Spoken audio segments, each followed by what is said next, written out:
이토록 뜻밖의 뇌과학, 리사 펠드먼 베롯이 지은 책인데요. 뇌과학에 관한 책이고 굉장히 얇은 책이고 입문서로서 적당한 책이 아닐까 이렇게 생각을 하고 있습니다. 그래서 이 책을 읽고 나서 얻을 수 있는 뭐 여러 가지 이야기들이 있는데요. 일단은 뇌과학에 대해서 우리 뇌에 대해서 잘못 알고 있었던 그런 것들을 많이 고쳐주고 있습니다. 그런 오류를 이제 지적을 하고 있습니다. 일단은 뇌는 일반적으로 생각하는 것처럼 생각하기 위해 있는 것이 아니라고 이야기를 하고 있습니다. 결국 생물체라는 것은 이제 뭐라 그럴까요? 예측을 해야 되고 그리고 과거 경험에 근거해서 새로운 행위에 몸을 준비시키는 겁니다. 그러려면은 이 생물체가 가지고 있는 어떤 에너지 예산에서 에너지를 꺼내서 써야 되겠죠. 그런데 이게 이제 간단한 동물들도 있는데 복잡한 동물도 있습니다. 뭐 심장, 심혈관계, 그다음에 호흡계, 면역계를 비롯한 복잡한 내부 체계들을 발달시킨 생물체의 경우에는 이 신체 예산 프로세스가 굉장히 어렵겠죠. 그래서 이거를 지휘할 수 있는 본부가 필요했고 이것을 담당한 것이 뇌다 이렇게 보시면 되겠습니다. 그래서 뇌의 가장 중요한 임무는 생존을 위해 에너지가 언제 얼마나 필요할지 예측함으로써 가치 있는 움직임을 효율적으로 해내도록 신체를 제어하는 것, 곧 알로스타시스, 신체 예산 프로세스를 해내는 것이다.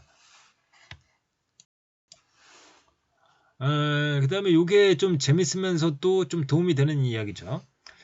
그 이제 삼위일체, 인간의 뇌가 3층 구조로 되어 있다. 뭐 이런 이야기들이 많이 퍼져 있죠. 뭐 예를 들어서 이제 파충류의 뇌, 파충류는 감정이 없다고 그러죠. 그리고 포유류의 뇌 중에서 변형계가 인간이 가지고 있는 어떤 공포라든가 불안감 그런 것들은 포유류 뇌에서 담당을 한다. 일단 이것을 가로앉히려면 어떻게 해야 하는가? 인간의 뇌가 뭐 명상, 뭐 여러 가지 종교, 뭐 묵상, 현재에 집중하는 것, 뭐 등등 여러 가지 시도를 인간의 뇌가 시도를 해서 이 포유류 뇌를 이제 가라앉힌다. 뭐 이런 식의 이야기들이 퍼져 있는데 이게 다 잘못된 이야기라는 거죠. 층을 쌓아온 방식이 아니다.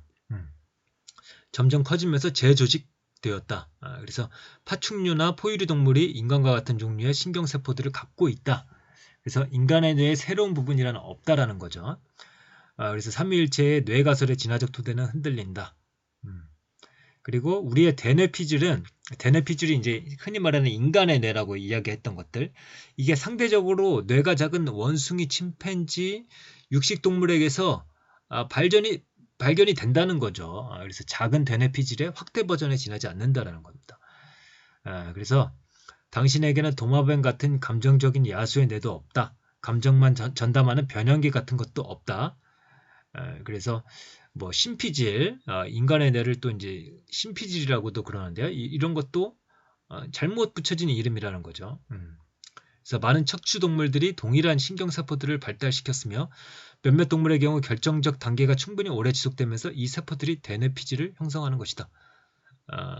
그래서 요거 잘못 알고 있으면 시대착오적이거나 정확하지 못하는 뿐만 아니라 망신을 당하게 되겠죠.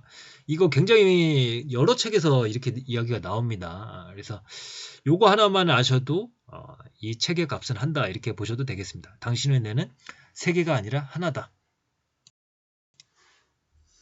그 다음에 뭐 자뇌, 우뇌, 그 다음에 시스템 1, 시스템 2 이것도 이제 잘 이야기가 되는 거죠. 특히 이제 시스템 1, 시스템 2는 이제 데니얼 카네만이 이제 많이 이제 알려진 이야기죠. 근데 요게 이제 비유라는 겁니다. 비유라는 거지 실제 우리 뇌가 그렇게 되어 있지 않다라는 거. 요것도 아시면은 굉장히 도움이 되는 이야기입니다. 카네만은 시스템 1과 시스템 2가 마음에 관한 비유임을 분명히 했다. 이것은 종종 뇌 구조처럼 오인되곤 한다. 그래서 뭐 시스템 1은 어떤 동물적인 상황, 호랑이가 앞에 나타났을 때 갑자기 도망간다든가 요거는 생각할 겨를 없이 바로 발동하는 시스템 1이고 시스템 2는 우리가 수학을 한다든가 심사숙고한다든가 통계를 본다든가 이런 심사숙고하는 것 이것이 이제 시스템 2다 뭐 이렇게 이야기를 하는데 요거는 비유일 뿐 우리의 뇌 구조와는 상관이 없다라는 것 이것도 아시면 좋겠습니다. 그래서 당신의 뇌는 네트워크다. 그러니까 네트워크로 이루어져 있지 뭐 자네 운에 이제 분리되어 있고 뭐 뇌가 뭐 층층이 되어 있고 이런 게 아니라는 거죠. 그래서 신경 전달 물질, 신경 조절 물질, 뭐 그 다음에 수십억 개의 신경세포 등등이 이제 이 네트워크를 다채롭게 만드는 거죠. 그래서 만약 당신이 14개의 도구를 갖춘 주머니 칼이 하나 있고 각 도구의 기능을 하나씩 추가한 경우 총 패턴 수는 약 16,000개에서 478만 개로 늘어난다.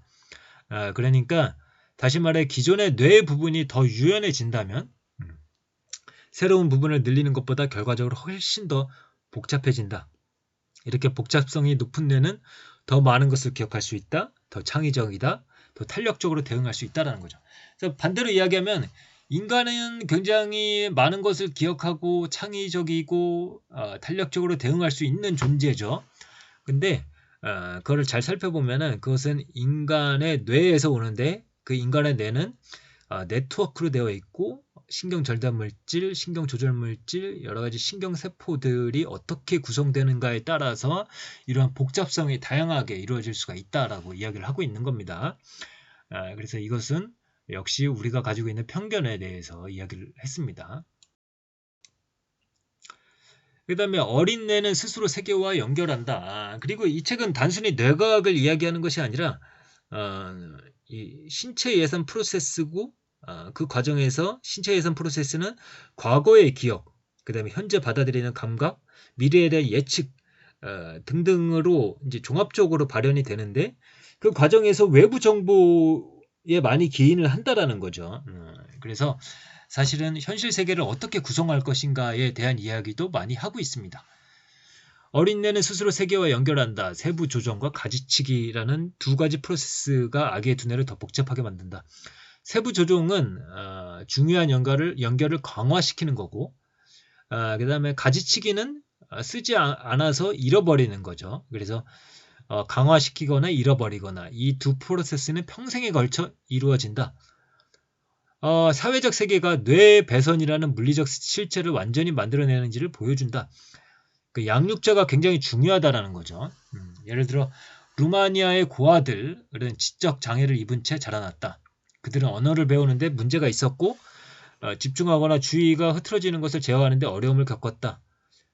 뇌가 효과적인 스포트라이트를 위한 배선을 발달시키지 못했기 때문이다.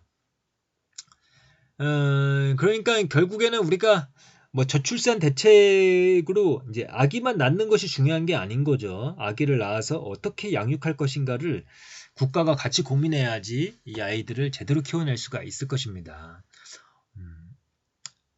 그래서 아이들을 제대로 키워내는 것은 단순히 유전자의 역할이 아니라 그 뇌가 이제 배선, 이제 전선을 뭐 어떻게 연결하고 강화시키고 이런 과정 속에서 외부 자극에 의해서 그게 이제 네트워크가 복잡하게 형성이 되는 과정이 있기 때문에 외부 요소들도 우리가 중요하게 다루어야 된다. 그래서 오랫동안 지원 없이 지속해서 방치하는 것은 거의 언제나 어린 뇌에게 해롭다고 말하고 있습니다. 그 다음에 당신의 뇌는 보이지 않게 다른 뇌와 함께 움직인다. 인간은 사회적 동물이다. 신체 예산을 서로 조절한다.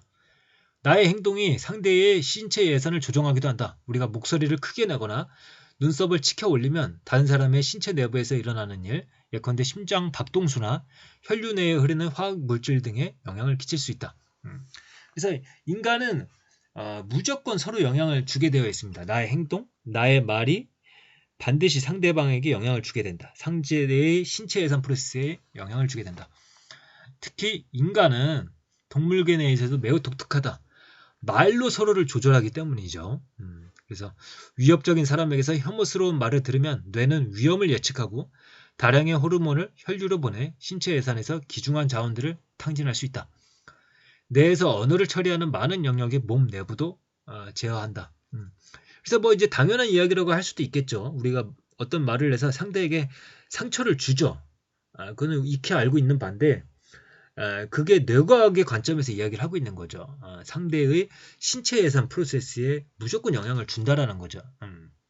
그래서 어떤 강인한 사람도 홀로 단독자라서 존재하기는 힘들 겁니다. 옆에서 많이 조언을 해주고 지지해주고 이렇게 해줘야지 그 사람이 버틸 수가 있는 거죠. 그래서 말은 인체를 조절하는 도구다. 다른 사람의 말은 당신의 뇌 활동과 신체 계통에 직접 영향을 끼치고 당신의 말 역시 타인들에게 똑같은 영향을 끼친다. 그래서 부글부글 끓어오르는 스트레스의 바다에서 끊임없이 고군분투하면서 신체 예산이 심각한 적자를 쌓아나가는 것을 만성 스트레스라고 한다.